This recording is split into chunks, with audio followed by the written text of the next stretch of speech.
Hola amigos. Estáis en el canal Pensamientos en Voz Alta. Esta es la historia, la confesión de una joven que sucumbió al impulso de la pasión y arruinó su vida y la de sus seres más cercanos. Lo lamentará el resto de su vida, porque esas heridas no cicatrizan. Me llamo Marina y ahora tengo 33 años. Quiero contar la triste historia de mi vida. Por favor, no me juzguen duramente, aunque merezco todos sus reproches. Aunque traicioné a mi marido, quiero hacer las cosas bien y volver con él. Me casé por primera vez a los 18 años, por amor. Era 2 años mayor que yo, un hombre maravilloso y decidido. Un año después tuvimos una hija. Mi marido se pasó al curso por correspondencia, trabajaba día y noche, para que no nos faltara de nada.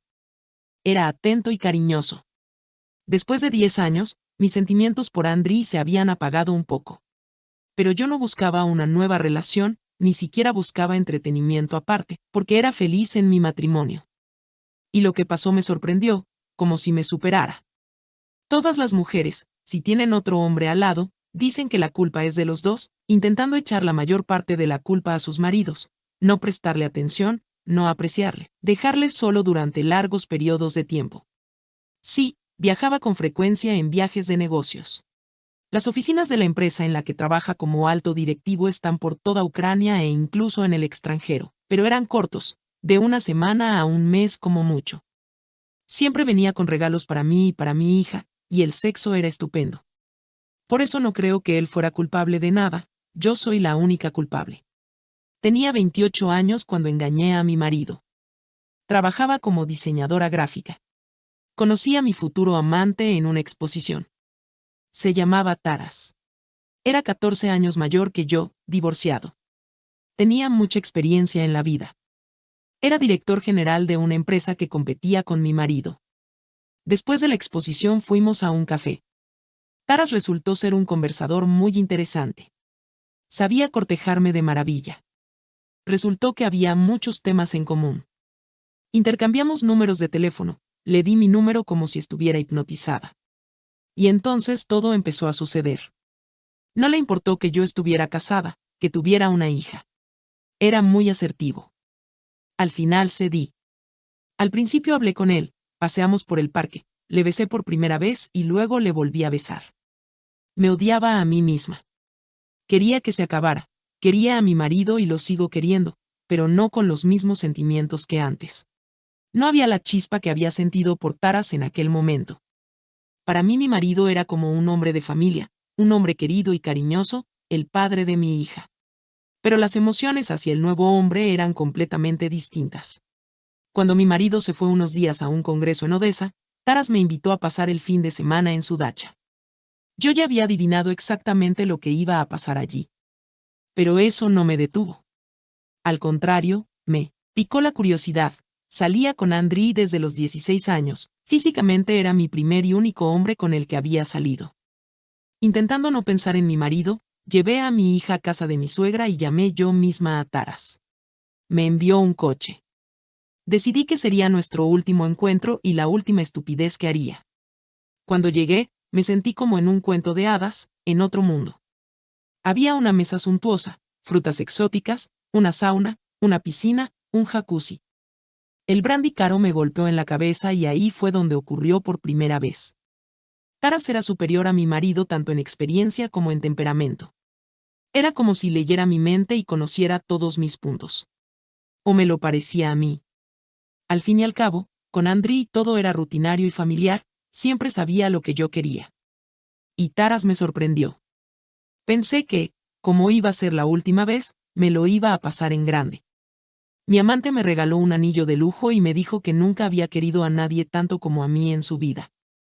Me propuso divorciarme de Andriy y casarme con él. Fue un giro de los acontecimientos que no esperaba. Pero me dijo que me comprendía, que sabía lo difícil que era para mí tomar una decisión.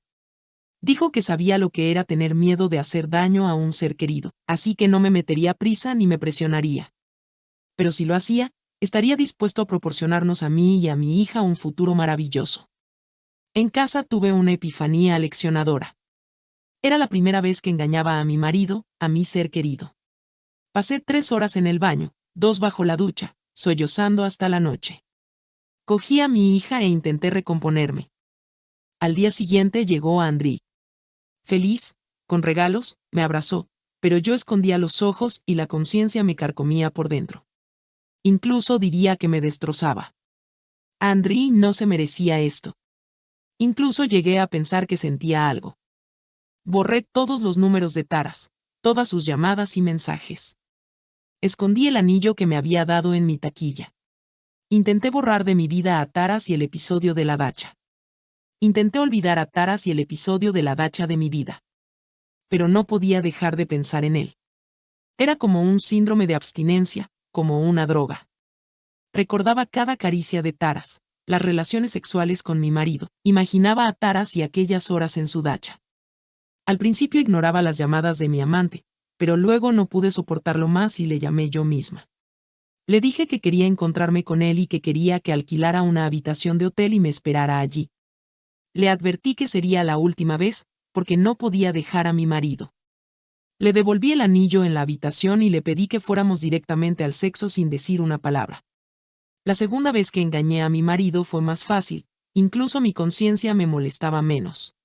Sin embargo, seguía sintiéndome asquerosa y repugnante. Taras no quería que le devolviera su regalo, pero yo insistí, diciendo que Dios no permitiera que mi marido lo encontrara. Dijo que no llevaría el anillo muy lejos. Bromeó diciendo que no llevaría el anillo muy lejos. Decidí que la siguiente reunión sería seguramente la última. Después, otros más y otros más. Con el tiempo, nuestros encuentros se hicieron regulares. Nos veíamos en cualquier sitio, en un hotel, en la casa de verano, en su piso.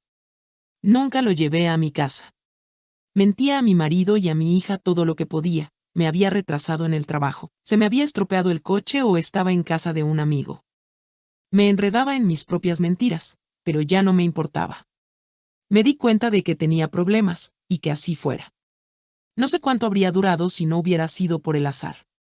Era verano, mi hija estaba de vacaciones en el colegio. Mi marido me informó alegremente de que iba a hacer un largo viaje de negocios a Alemania, para trabajar en algún proyecto conjunto, e incluso estaba dispuesto a llevarnos a mí y a mi hija con él. 2 meses más o menos. Me negué, diciendo que tenía un gran proyecto, pero que mi hija podía ir. Mi marido se enfadó. Después de despedirlos, llamé a Taras allí mismo, en el aeropuerto. Vivimos literalmente como marido y mujer durante esos 2 meses. Había olvidado por completo que tenía un marido y una familia. Incluso me había olvidado de mi hija. Solo respondía perezosamente a sus llamadas y mensajes de texto. Y, literalmente, una semana antes de que regresaran, sentí los primeros síntomas de embarazo. Después de todo, Taras y yo ni siquiera habíamos usado protección últimamente. En secreto, me hice una prueba y dio positivo. Es el bebé de Taras, no de mi marido. Se me doblaron las piernas.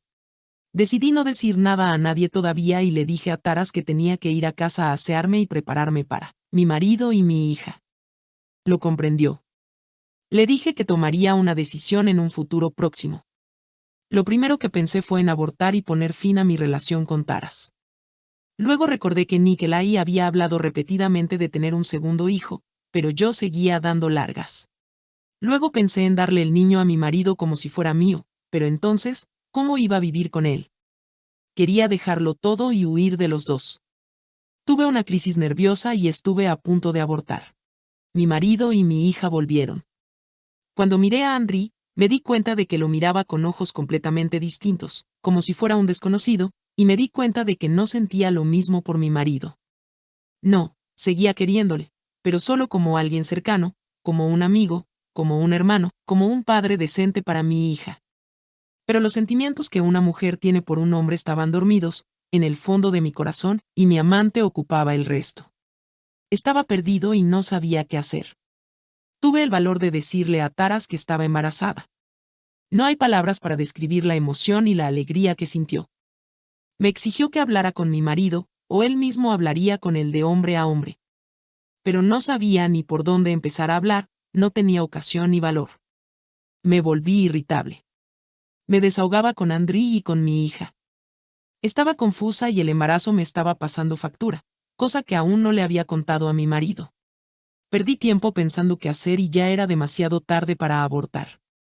Mi barriga crecía y el embarazo era cada vez más difícil de ocultar. Intenté varias veces hablar con Andri, pero algo se rompía. Así que elegí un momento y le dije, Andri, tenemos que hablar.